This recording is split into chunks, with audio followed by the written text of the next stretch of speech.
Hindi kayang pumasok ng bombero dyan, Mark, sa mga kalsada nila. Hindi mo nakapasok na, pero occupied na sila eh. Occupied na rin, no, sa kitid ng kalsada. So, kailangan talagang gawa ng parang ito, itawid doon sa mga host, doon ang mga bahay-bahay, para marating, no, yung mga bahay ngayon na nasusunod, at saka ito yung mga apula. Malapit yan sa may Silo Circle, di ba, Mark? Oo, tama. Sino mismo naman dalawa yung... Saka ito talaga, tama ka pinapagin mo, Joel. Napakalaking parating nito. At magkakatabi na yung mga bahay. Kaya isa lang magkasunod dito talagang problema yung mga apulid at kailangan ng apulahin para hindi kumalat. Ayan. So, ayan ang sitwasyon. Dito sa sunog na nagaganap, Barangay San Jose, tumawid na. Barangay Isidro, sa dalawang barangay lang na sumawag sa sunog. Buba ka na. Oh, mag-ingat ka dyan, Mark. Oo, dapat tayong kasal doon. Oo nga. Salamat, Ilaw Joel, ha? Ilaw mo yan. Yan ang sitwasyon dito sa Mandaluyong. Namin yung kapuso mo yung makalala ng GMA. Super Rancho, Lisa Double B, dapat totoo. Ninong ka rin. Ano tayo, ninong ka? Ninang ka, ninong ako. Tayo yata magkatuwang. Talaga ba? Oo, hahawakan mo na naman yung aking braso. Standby lang mga kapuso dahil nagpakuha tayo ng constitutional expert. Oo. Kasi gusto natin magpagabay. Linawin natin yan. Magpagabay as to paano ba ginagawa yung pagdadivest? Oo. Ano ba mga panuntunan sa divestment o yung pagdadivest po ng mga negosyo ba pagka pumasok ka na sa gobyerno? Oo. Kinakailangan na nagdadivest Ibig ka. sabihin ba, iiwanan mo na po yung, ibibitawan mo na yung inyong business interest, economic and personal interest isang negosyo na halimbawa ikaw yung bumuo o kaya naman nag-invest ka. Di ba? Kasi nagiging issue yan, Weng. Article Yun, so 11 section 1 accountable of public officials. Bawal po yung may panapula yung apoy. interest sa isang public official Panapula dun ang sa apoy. mga, Yun.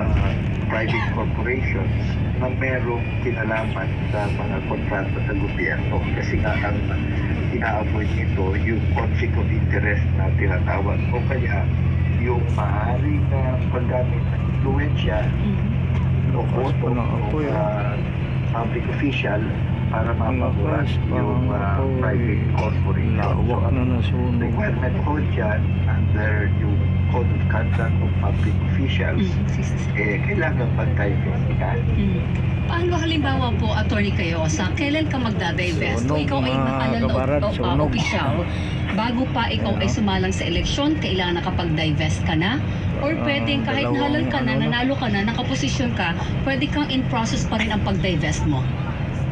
Hindi ho, kinakailangan. Malinaw ho kasi yung RA 6713, no? Na pag may conflict of interest, dapat po mag-divest ka within 60 days from the assumption of your office. So pag kandidato ka pa, Para nag-aabon na nito sa Manila. hindi pa po Sa sunog, para nag-aabon na. 60 days, okay. Pero once you assume office, nakalagay ho gusto mo, Kahapon pa yung nag-umpisa ang sunog from na yan. assumption of office. Ibig sabihin, pag nagkabihol, meron mo kasing administrative order ginawa si President Fidel Ramos. Pag ikaw member ng kabinete o yung full-time official ng gobyerno, executive branch, kailangan pag-divest ka. Whether or not merong possibility na may kontrata sa gobyerno. Kasi nga, ang iniiwasan nga dito na yung posibilidad na makikinabang ka privately through your shareholding dun sa mga powers, kaya yung privileges o kaya yung influensya mo bilang isang cabinet member o isang official ng gobyerno. So, that's it so far as the executive branch is concerned. Doon ho naman sa mga congressman, ang pinagbabawal ho ng constitution at saka din yung anti-graft. Opo. Ang nakalagay ho kasi sa kwan sa section 3H ng Anti-Graft and Corrupt Practices Act, ang pinagbabawal o illegal corrupt practices o yung may direct o indirect financial or pecuniary interest in any corporation or in any transaction na maaaring mabibigyan ng pabor o kontrata ng gobyerno.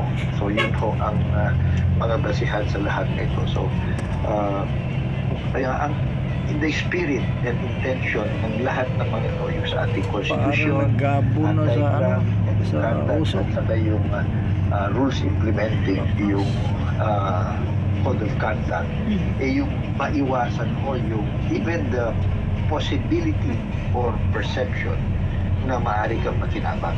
Does that extend to relatives too, attorney? Oo. Oo, di magandang na itanong na yan. Opo. Hindi lang ikaw, kasama ko lahat ng mga kamag-anak up to the 4th civil degree. Ayun. So hindi Ang ko layo.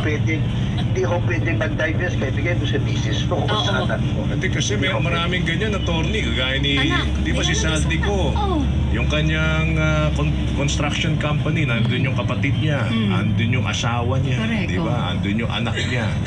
Pero wala na raw siya ron. So wala na raw siyang pakialam doon, Weng. Hindi pwede yun. Pwede ba yun, attorney? Well, siguro, ang inaano niya, hindi sa sakop dun sa executive order ng President Ramos, yun ang prevailing rule ngayon, no? Na, kasi hindi kasi siya executive eh. Pero, if you look at the quad, dun ho sa Anti-Graft and Corrupt Practices Act, sa tingin ko, sakop yan ng Section 11, kasi very broad po Traffic na yun. rin dahil di Directly or nakadaan doon sa ano. indirectly benefit. Yung financial or pecuniary interest. Masunog Di ba, pag congressman ka, gagawa ka ng ng budget. Tapos, yung siyempre, kung mag-contrata yung korporasyon ng iyong asawa sa gobyerno, meron kang indirect pecuniary interest doon. So, Oo, sabihin pa lang, sakop yun, yung within 4th civil degree. sabihin pa lang na asawa ni congressman ganito. Oo. Hindi tapos na usapan, attorney. Kaya nga. Yung influensya pa lang ng pangalan ng mga opisyal, siyempre mabigat na po ang dating. Tama. Kaya nga ho, yung unfortunately kasi, napabayaan ito ngayon lang lumulutang uli ito, di ba? But it has been a law that has not been strictly enforced. Kung minsan selective. So, maganda na nangyayari difficult na pag-uusapan natin para alam ng publiko, dapat alam yan ng mga public officials na mahigpit ito up to the 4th civil degree ho yung sakop. Ang nakakalungkot dito, Weng, di ba sinabi ng 67 ang kontratista? Di ba? Pero parang wala pa sumusubok yata doon sa batas, attorney Cayosa. Wala nagtitest. Wala pang nagtitest doon sa batas, ano? Trabaho ko yan ng mga prosecutors natin, di ba? Meron, alam mo, meron... May prosecutors po kasi kontratista rin eh. Yun nga ho eh. Kung isa, di o ba, pati ko kontratista. Yes. O pati Quest, Isa, undersecretary ng DOJ, kontratista rin daw. Diyos ko naman. Oo. Kung minsan yun nga ho eh, yung bang nagiging systemic, ibig sabihin, lahat ng branches ng gobyerno, pati yung mga oversight o yung mga pag-check sana all, pati yung nasa judiciary, minsan sila ho, sangkot na rin eh. Kaya hindi ko naman nagkulang, meron na rin kong, marami na rin kong nagpa-file ng mga kaso tungkol dyan. Usually, yung mga ordinary taxpayer, pero nga yun, nagdi-dribble-dribble, walang nangyayari eh. Attorney, halimbawa, maraming opisyal ng gobyerno natin, executive, legislative, judiciary, sino ang magsasabi at sino ang dapat mag-check?